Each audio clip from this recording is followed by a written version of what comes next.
como anunciamos, ya está aquí en estudios desde hace rato el economista Alejandro González. Y bueno, la consabida pregunta a quien viene por primera vez a estudios: ¿quién es Alejandro González? Buenas noches, Javier. Muy buenas noches para ti, Javier, y para toda la audiencia.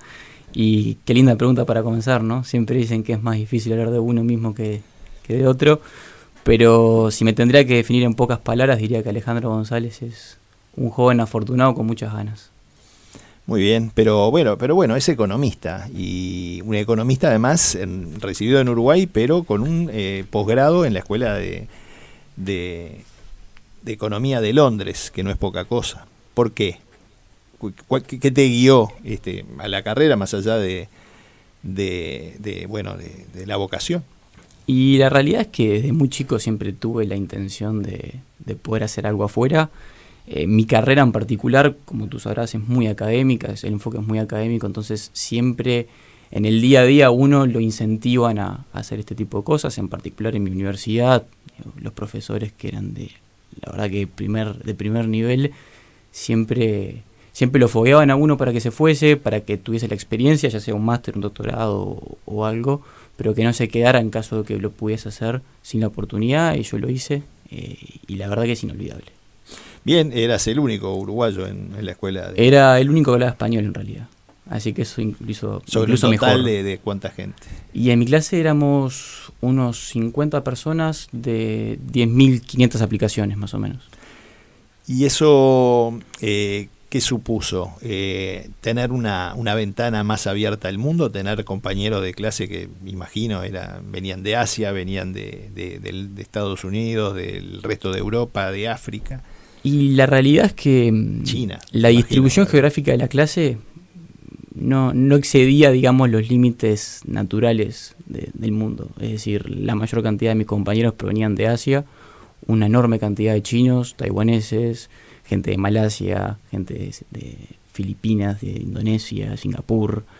Y después había un núcleo de europeos, evidentemente, pero de las Américas éramos solamente dos, que eran un canadiense y yo. ¿Y era fácil explicarles dónde estaba y qué se hacía en Uruguay? Yo creo que ninguno conocía Uruguay, solo un malayo que era fanático de Suárez, y el resto no tenía ni idea de lo que era Uruguay, y mucho menos del rubro en el que nos desarrollamos. Bien, en el marco de esa preparación o de ese curso que hiciste, fuiste a una feria en Japón, recién abierto para las carnes uruguayas. Recuerdo que hablamos telefónicamente esa vez, creo que fue tu primera entrevista. Sí. Y bueno, y ahora volviste ahora no, ya hace unos cuantos meses volviste a Uruguay, y enfocado en la empresa familiar, en el frigorífico Las Piedras. ¿Siempre estuviste seguro de que tu destino iba a estar ahí en la empresa? Sí, por supuesto. Hubiese sido absurdo de mi parte no hacerlo, teniendo dos monstruos como los que tengo al lado para aprender en el día a día. De tu abuelo y de tu padre. Sí, claro. Sí.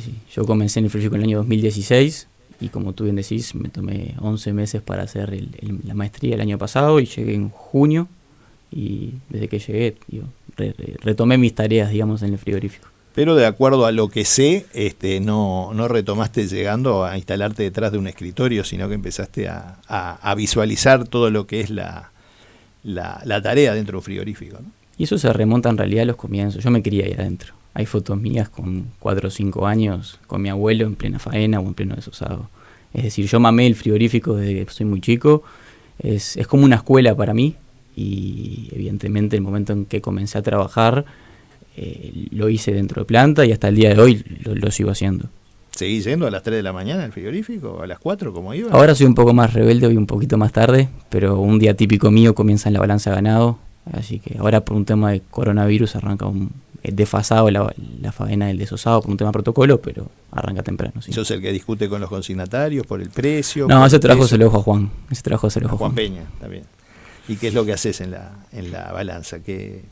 ¿Cuál es está muy bueno poder desde el primer momento del día, digamos, desde la mañana, saber un poco cómo va a ser la faena, siempre previendo e intentando, evidentemente, ser el nexo entre la balanza y producción, saber más o menos cómo son las distintas planificaciones de producción que se hacen, evidentemente, días previos, semanas previas, incluso meses previos, y ver que todo vaya en marcha. Eso es lo más importante. Y sin duda después lo otro, aprender de otro monstruo más que tiene el frigorífico, con varios años, y también obviamente poder conocer a a los proveedores de ganado, consignatarios, que no es menor.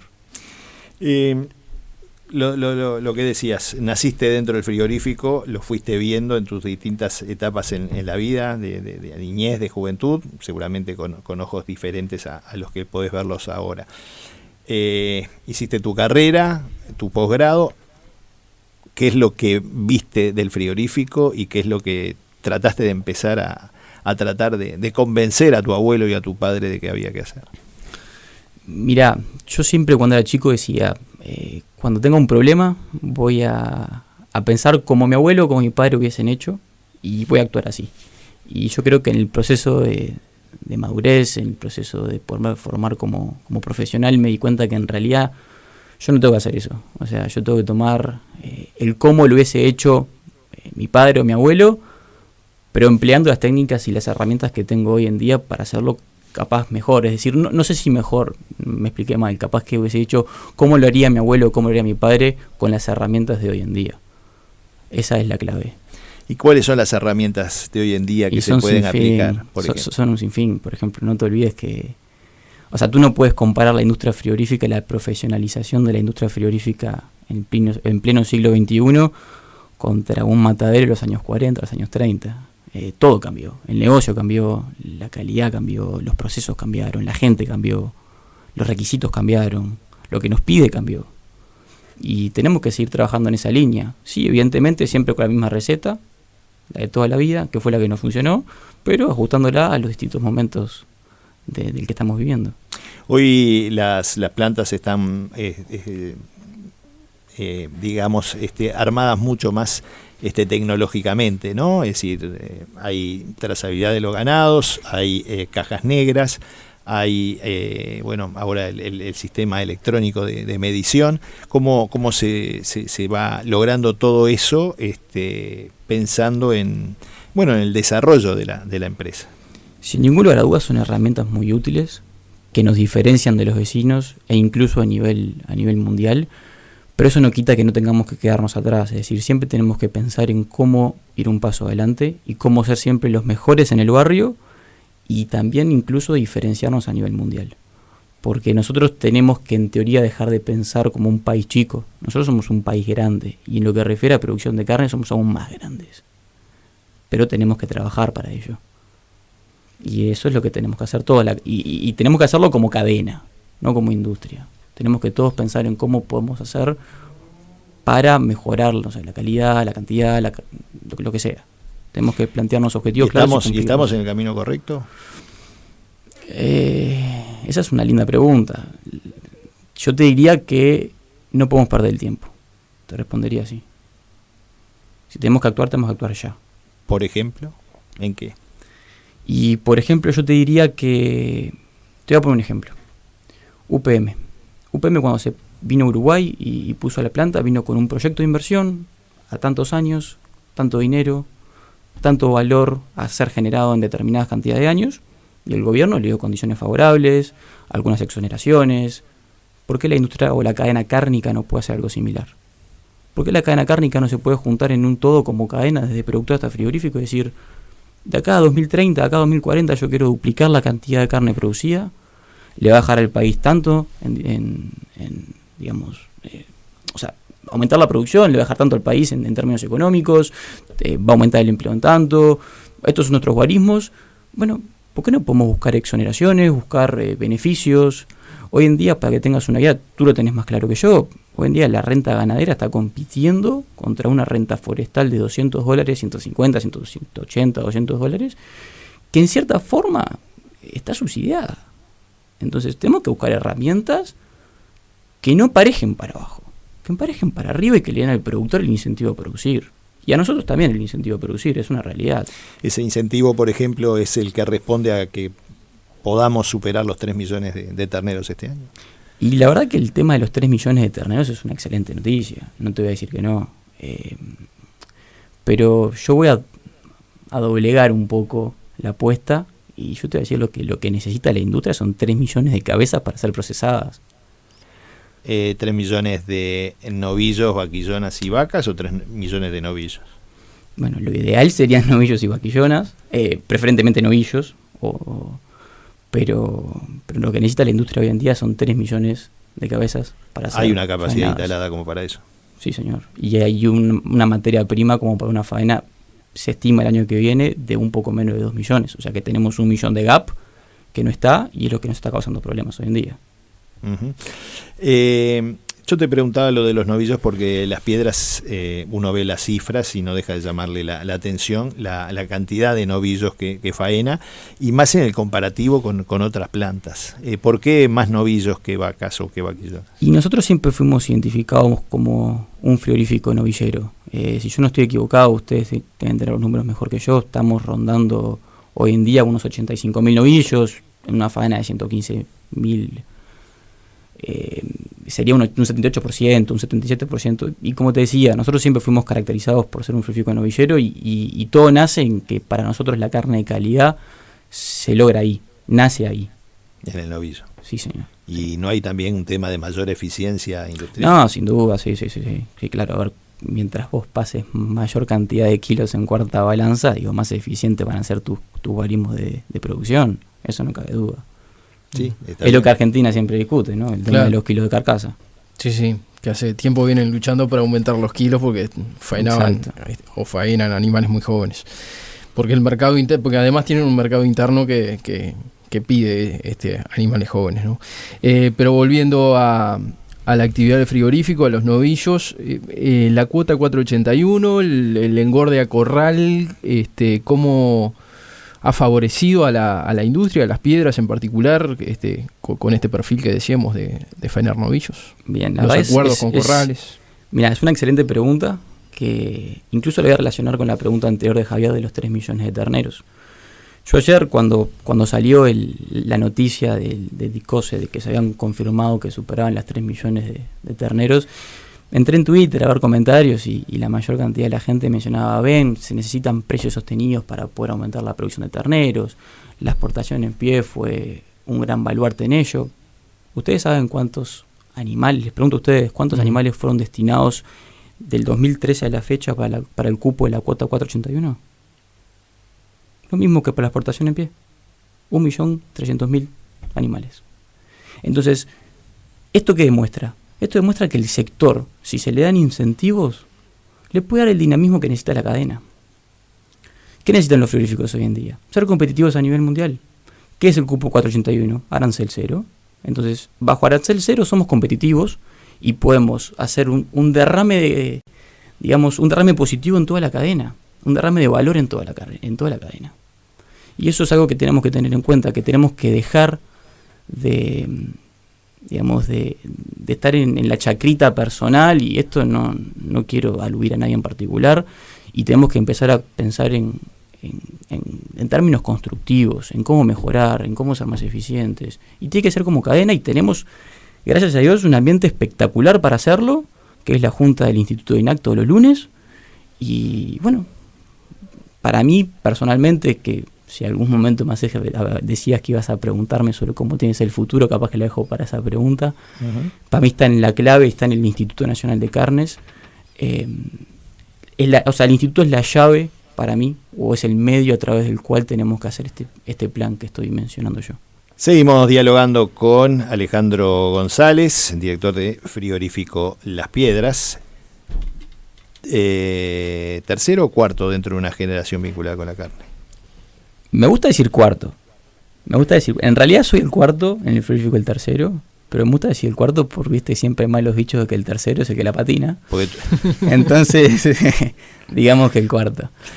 Tu bisabuelo estaba vinculado al negocio de las carnicerías también. Sí, exacto. Sí, mi bisabuelo arribó en Uruguay, el padre de mi abuelo, Pancho, arribó a Uruguay escapando de la Guerra Civil Española, y en 1937 pone su primer carnicería en Ciudad Vieja. Carnicería que luego siguió también tu abuelo en el negocio carnicero, y donde empezó tu padre, ¿no? Está la foto esa. Está la foto de mi padre en la carnicería argentina, así es. Muy niño. Alejandro, ¿cuántos años tenés? 26. 26 años, bien. Vamos a dejar para después lo que hablamos del futuro del negocio, pero ¿cuál es la actualidad del negocio de la industria frigorífica? El licenciado Eduardo Urgal, hablando con con Eduardo Blasina en Tiempo de Cambio Radio Rural, ayer o antes de ayer, hablaba de un negocio a pérdida por estos días. Estábamos viendo el valor del cuero, que llegó a valer,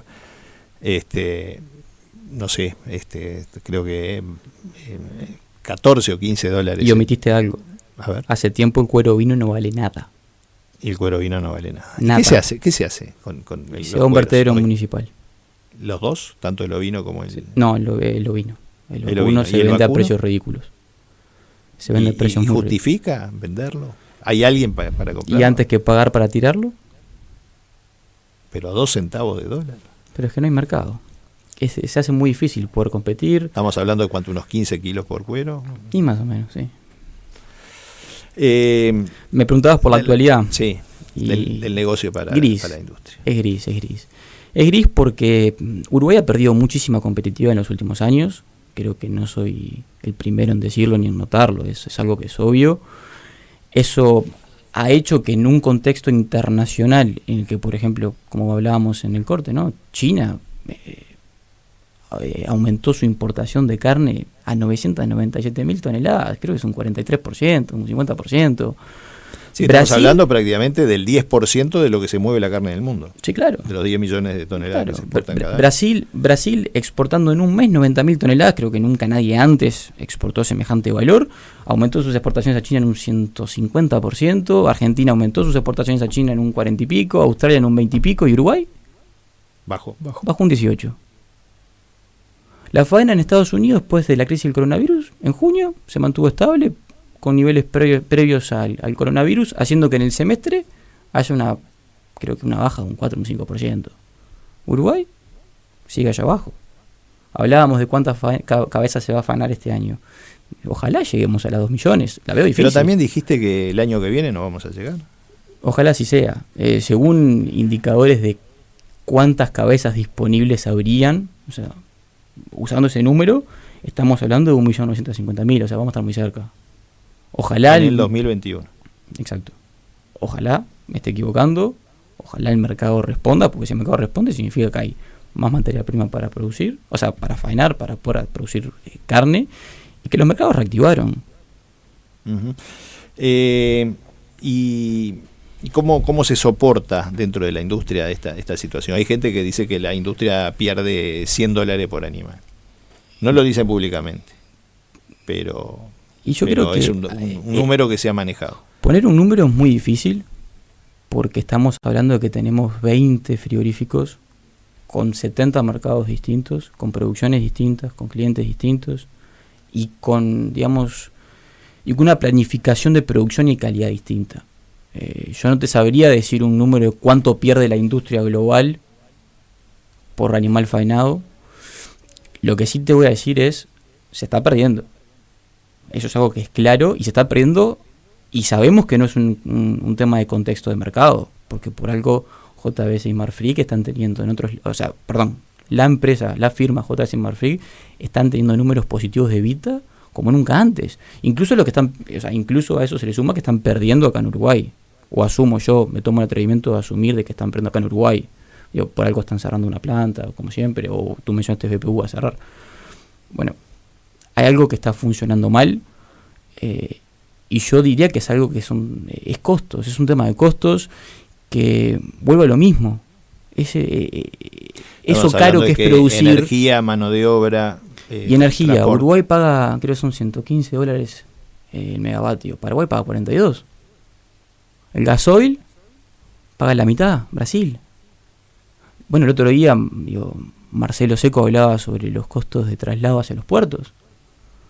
Estamos hablando que es una sumatoria de cosas que hacen que producir se haga inviable. Pero no pasa solo en la industria frigorífica, pasa también en el sector agropecuario, lo que hablábamos antes. Yo hablo de 3 millones de cabezas a ser procesadas, pero ¿cómo se llega a eso? Uh-huh. ¿Cómo se llega? Sí, ¿Con un stock más alto o con una tasa de extracción más alta? Uh-huh. ¿Y vos cómo lográs poder soportar más animales por hectárea o mayor rindes por hectárea? Y bueno, vas a tener que mejorar los sistemas pastoriles. Uh-huh. Pero si hacer un verdeo te cuesta más de $100 y hacer una plaga más de 300. Y los precios del ganado son muy volátiles. ¿cómo haces para asumir semejante riesgo? Y no, y capaz que si dejo las cosas como están, no arriesgo tanto y gano menos, pero aseguro el peso en el bolsillo. Uh-huh. Antes del corte hablábamos del tema del corral y quería seguir un poquito con ese tema. Varias industrias se metieron en la invernada, en el corral, tienen sus propios corrales. ¿Cómo trabaja allí Las Piedras y cómo maneja el tema de los acuerdos también con y a ver, el negocio del corral logró traer algo que esperemos se siga cumpliendo en el futuro, que es, como yo mencionaba antes, una mayor extracción, pero a su vez estabilidad, porque era el único negocio, y créanme que es el único negocio en el que vos eras tomador de precios, te dabas media vuelta y comprabas un ganado sabiendo cuánto ibas a ganar. Claro. Entonces, le cerraba a todos, era divino. Ahora, ¿qué pasó? Con la crisis del coronavirus, se acabó. Sí, ahora en adelante estamos teniendo respuestas muy tardías de los importadores, porque les está llegando carne, y la venta está con el pie en el freno. Quieren saber cómo va a evolucionar todo para ver si siguen comprando para el periodo que viene. Está todo muy bien, pero los animales están 100 días en el corral, muchos de ellos ya están comprados. Uh-huh. Entonces, el negocio del corral fue fabuloso, creo que vino para quedarse, sin ningún lugar a dudas. Si se termina tenemos que olvidarnos la producción a pasto. No tenemos que olvidarnos la producción a pasto, porque tener a ambos significa tener mayor versatilidad de ventas. Eso es lo más importante. Hay gente que va a demandar el producto terminado a grano, hay gente que va a demandar el producto terminado a pasto. O sea, decir este es el modelo de producir y que sea uno solo, me parece que es una postura errónea. Uh-huh. Tenemos que tener a ambos, siempre y cuando los números cierren. Y bueno, como te decía, ojalá que el negocio del corral vuelva a ser lo que era antes. Entramos en los segundos finales, diría yo, de esta entrevista con el economista Alejandro González, director del frigorífico Las Piedras. Y Lucas tenía otra pregunta para hacer. En la tanda tratamos varios temas también, fuera del aire, por supuesto. Uno de ellos son los proyectos que se refieren a la faena de vacas preñadas, a prohibir, por ejemplo, la faena de vacas preñadas. Queríamos saber tu opinión. Creo que para poder emitir una opinión que dé valor, habría que leer el proyecto entero. Desconozco cómo quiere implementarlo y qué es lo que efectivamente quiere implementar. Pero yo te voy a decir algo que creo que es por mi formación y por mi forma de pensar. A mí cuando me hablan de la palabra prohibición, ya los pelos se me ponen de punta. Yo creo de que el mundo se mueve en base a incentivos. Entonces, incentivemos a que se produzca. No prohibamos a que no se produzca. A que no se produzca carne o se faenen las vacas. Vayamos por el lado, como se diría, un eslogan de campaña política, por la positiva. Demos incentivos a que esa vaca, en vez de ser faenada, quede en establecimiento, si en caso de que se pueda preñar, sea preñada, y de un ternero más. Todos queremos lo mismo, eso es lo bueno. Claro. Estamos todos buscando eso. Pero yo creo que tiene que ser por el lado de los incentivos y no por el lado de las prohibiciones. Sí, en ese sentido hay una propuesta del economista Sergio Botana para subsidiar a los productores para que no vendan los vientres preñados. Hablemos algún minuto de ovinos. Las Piedras es una planta que faena muchos ovinos. En los hechos va liderando la faena este año. ¿Y cómo ves ese negocio? En determinado momento la empresa invirtió mucho en una planta de faena de las más modernas que hay en el país. Sí, eso es un par de años ya. Uh-huh. Siempre se apostó por el ovino, es una realidad. Y ya hablar de cómo está el mercado hoy en día previo a la zafra es un poco difícil. Es un poco difícil poder vaticinar cómo va a ser la zafra y cómo va a ser la venta con tanta anticipación. Pero de todas formas, la carne ovina por excelencia termina en restaurantes, ¿verdad? Entonces ya estimamos un poco de incertidumbre en cuanto a sus ventas, porque como ustedes sabrán, los restaurantes a nivel mundial están cerrados por un tema de protocolo coronavirus, o en algunos países, en otros están con muchas restricciones, que es lo que nos pasó también con la carne vacuna. Y después lo otro, que es el histórico dilema de cuándo se agrega valor y cuándo se exporta con hueso. Y tenemos pocos mercados. ¿Qué pasó con Estados Unidos, que pintaba bien con el tema de los Y en Estados Unidos nos encontramos... No sabría definírtelo de una forma delicada, pero comercialmente hemos encontrado que no es tan fácil comercializar las reses ovinas de compartimento. Ojo, no estoy diciendo que el compartimento no es una herramienta válida, es una herramienta excelente. ¿Pero por qué? ¿Porque son animales de mucho peso? Bueno, ese es uno de los factores, sí, ese es uno de los factores, pero después también a su vez, allá en Estados Unidos no hemos encontrado tampoco un cliente que tenga el nicho de la carcasa tan aceitado como para ir con carcasas uruguayas y competir con los otros. Esa es una realidad. Entonces otra vez entramos en el dilema de los precios. ¿Sí se ha vendido bien a Canadá? Sí se ha vendido algo, pero poco. Bien. Para terminar, el tema del futuro. INAC, reunión entre productores, industria, poder ejecutivo. ¿Esa es la vía? Porque INAC existe hace 50 años. Yo creo que opinar ese tema rozaría el atrevimiento, ¿no? Con gente tan inexperiente en el rubro, ya sea desde la parte de la industria o de la parte de la asociación rural, federación rural, poder ejecutivo e incluso del instituto. Yo lo que dije hoy antes, y lo vuelvo a recalcar, yo creo que hoy en día el sector se merece un plan de acción. Mencioné el instituto porque es el lugar por excelencia en el que todos nos encontramos y en el que creo yo que puede ser más eficiente. Ahora va a haber un ambiente un poco mayor, ¿no? Con Cancillería, con el Ministerio de Industria. Y eso lo va a hacer incluso mejor, pero bueno, no te olvides que ya existía la NAM, sí, el Comité de Marketing. Tal vez no tenía tanta visibilidad. Existían esos ámbitos. Ahora lo que tenemos, para mí, es ser muy claros qué es lo que queremos lograr. Porque no nos podemos dormir en los laureles. Podemos pasar horas hablando de esto, ¿no? Pero tenemos no solo muchos competidores a nivel internacional, sino que también ahora tenemos gente que hace carne vegetal, y para los que no me ven estoy haciendo signos de comillas, y también tenemos gente que está queriendo hacer carne de un laboratorio que no sé si va a tener si va a poder crecer en el futuro o no, pero bueno, es uno más en el juego, es una realidad.